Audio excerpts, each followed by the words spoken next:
Okay, today we got a sub-2 hybrid deal, which means that there is a portion of the deal that we would be taking over subject to the existing mortgage. And then there is a piece where the seller is going to be financing to us for his or her equity portion. All right. So let's look at this deal. $1,300 cash flow source per month with two Section 8 tenants in there. Okay, all right. Sounds a little bit good or too good to be true. Let's see. 1517 and 1519 Clark Street in Clearwater, Florida. This was built in 1974 with 1950 square feet. There's a photo link. This purchase price is going to be 500 grand. There's a VA loan that we'd be taking over sub two with a 2.5% interest rate. PITI for that is 1957.80. The second note, which is a seller finance piece for the equity portion, is 0%. So that's 251 for that. And there's no balloons. So that means that you're just going to amortize it over 30 years, I'm guessing. And current long-term rental rates is $35. Huge cash flow. All right, we're gonna see about that. All right, 1650 and 1850 tenants cover utilities, so we can't cover that. So the max is the rent. So and would to pay $135,000 cash to the seller.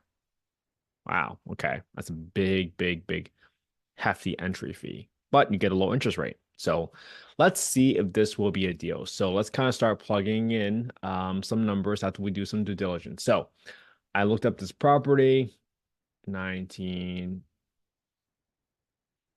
Let's see, Google Map.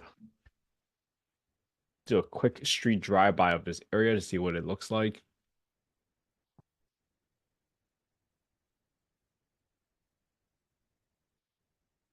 Next to the railroads. That usually that's not good for appreciation, to be honest with you, because that's a lot of noise and you got to be really, really careful. Sometimes when you have houses on one side of the railroad tracks, that drastically affects the price. But today we're just going to analyze for cash flow purposes only. I'm just doing a quick street drive-by. The neighborhood doesn't look bad. Let's look at some photos. I found I found this listing on realtor.com. Looks really congested. So I'm gonna assume it's at least a cosmetic rehab. So flooring and painting at the very minimum. Now, when I go to tophap.com, tophap.com, I want to get to the neighborhood section and get the crime score. Crime score is 115. Okay, slightly above average, but not too bad. We've seen some in the 150s and 160s, so that's not bad. All right. Next thing we want to do is we want to get the small area fair market rents. And we want to look up HUD FMR and then look up FY 2024 FMR. This is in Pinellas or Pinellas County, however you pronounce that. Zip code is 33755, 33755. So our rent ceiling is going to be 1680. Let me note that down. 1680 for a two bed. All right, delete that. 33755. 33755. Noting this all down because my partners already know how I do my research. So it just helps when I kind of lay it out this way. All right, next thing I want to do is I want to get the market rent. So I'm going to go to affordablehousing.com, go to the owner's market rent estimated section, plug in the address, plug in a bedroom count, and then let's see what it comes up with our market rents. What I care most about is this number on far right, and it says 1885, which is a good thing because this lets me understand that my max rent is probably going to be the 1680, right? Because you can't exceed the rent ceiling, so 1680 should be your maximum rent. All right, that makes me feel a little bit better about it. And let me write these down. 1885. Oops. 1885. The zip is 2114, 2142, and 2144. And this is for 25 units within a 0.72 mile radius. All right. This is for rents for a two bedroom. Cool. Okay. Let's plug in the rest of the numbers now based on what we know from the listed details with the wholesaler and put it to the left. Again, if you want to look at the full screen version, just look up youtube.com/@Ken_HE. So we got $500,000 for the purchase price. I'm gonna plug in a rehab right here, which is 1950 square feet. And remember what we talked about. I'm gonna set aside $1,500 each, at least for the property, for some roof repairs, usually just some sort of patching, especially in Florida. You think about it getting hammered by hurricanes all the time. I'm gonna set aside $500 for landscaping to keep the outdoor clean. 1950 square feet to paint the place and 1950 square feet to replace the flooring on the property. I'm assuming I'm gonna replace both the toilets with high pressure flush toilets, keep it nice and clean. I'm gonna assume there might be some water heater issues or some water replacement, maybe some termite issues, but that results in about a 32.8K rehab. Again, all I'm doing here is just setting aside some cash in anticipation that I need to renovate something. Does that mean that this renovation estimate is going to be absolutely correct? No, not at all. I'm just simply, the goal of this, right, is to figure out whether or not it's worth your time to analyze the deal further. Okay, so let's keep going. So our monthly rent is going to be equal 1680 times 2. Why? Because I'm taking the lower of the two when I compare to FMR and I compare against the market rent. If the rent ceiling is lower than the market rent, then I'm going to assume that I can't get any higher than the rent ceiling as determined by HUD. Okay, makes sense. All right, so the PITI on this property, let's see, 278,943, 278,943 is underlying loan, 2.5% interest rate. The maturity was 7/1/2051, so I'm gonna do 7/1/2021 as the origination date. Then there's a seller finance piece I'm gonna plug in here at $86,000. Yes, $86,000. And this is going to be a 0% interest. And this is going to start in 2/15/2024. I'm just going to use a current date so it just calculates correctly. That's going to equal to $251. I just need to make it 251. 28 year. 27, 28, 29, 29.5, 28.5. There you go, 251. I just want to get close to it. Just playing around the terms so that I can get the 251 to equals to what they promised the seller. And then finally, I'm going to back into the total PITI, which is 2208. So I'm going to go to my taxes number. I'm going to 2208 because that's the total PITI listed out by the wholesaler. I'm going to subtract the principal, subtract the interest, subtract the principal of the seller finance piece. That's going to equals 854. Now I'm going to add another $35 for insurance costs. I want to add $50 because insurance has been going up like crazy in Florida. So I'm going to assume that insurance is going to go up a little bit more. Okay. I'm setting aside 10% for my property management, 10% for my maintenance. I'm going to put 5% for vacancy right here because this is a duplex, not a single family home. So chances are it's going to be a little bit tougher. Now, my entry fee is 135 grand. So I'm going to plug in here 135,000. And my commissions right here is going to be 0 because that already includes everything. I got in a 2.5% of closing costs, 32 grand of renovation. So why cash flow on this property? Yes, this is a cash flowing deal.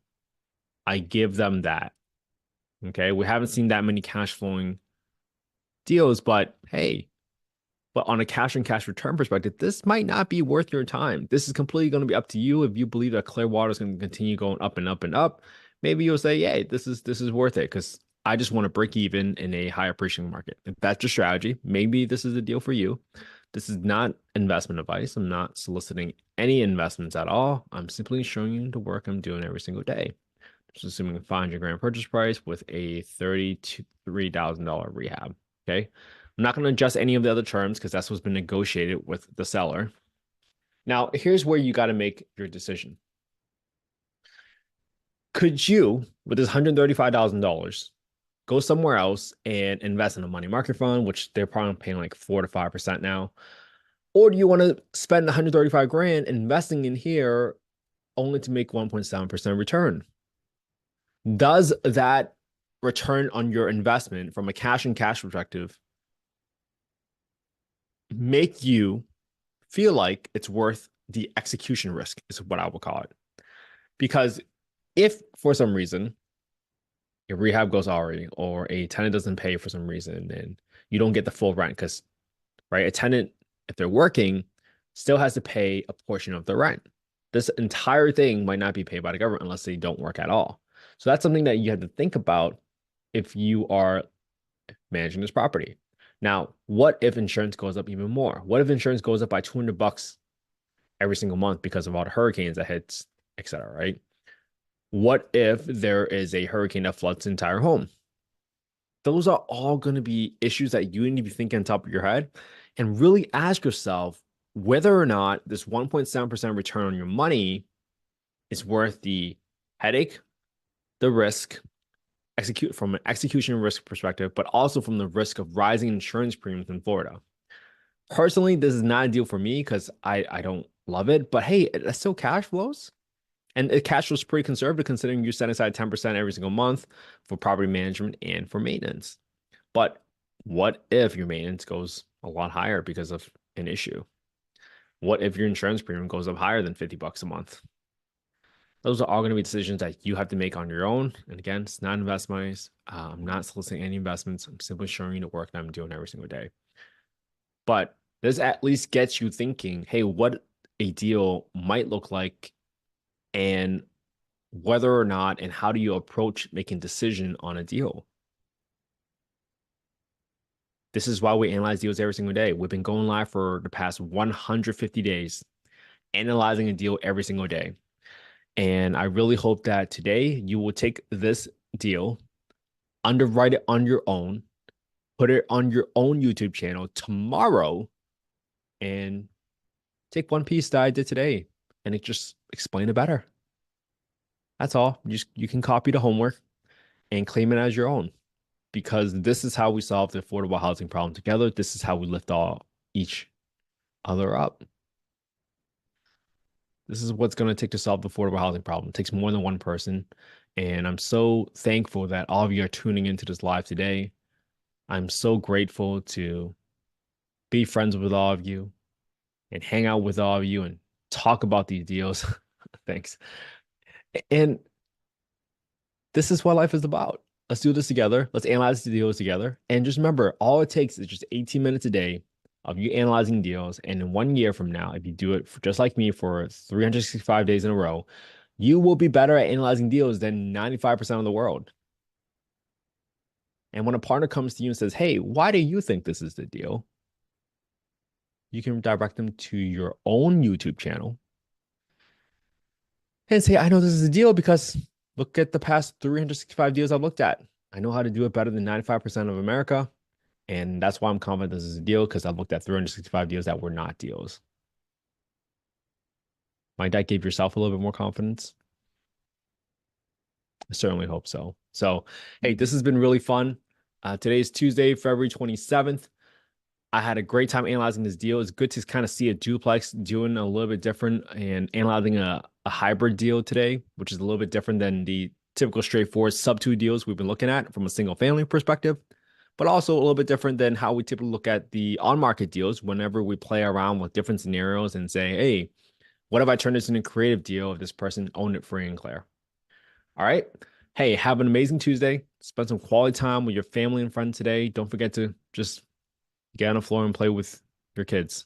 It's so cool. Yesterday I was playing with Soleil and we were pretending scaring Tina, and it was just so cute. I got to share this video with all of you later. But it's so cool, and it just reminds me of why we do this, right? It's for the freedom of time, the independence, and the choice that you can do whatever you want. And I really hope you all will be able to achieve that, and we can achieve it together. All right, have an amazing day, everybody. I'll see you.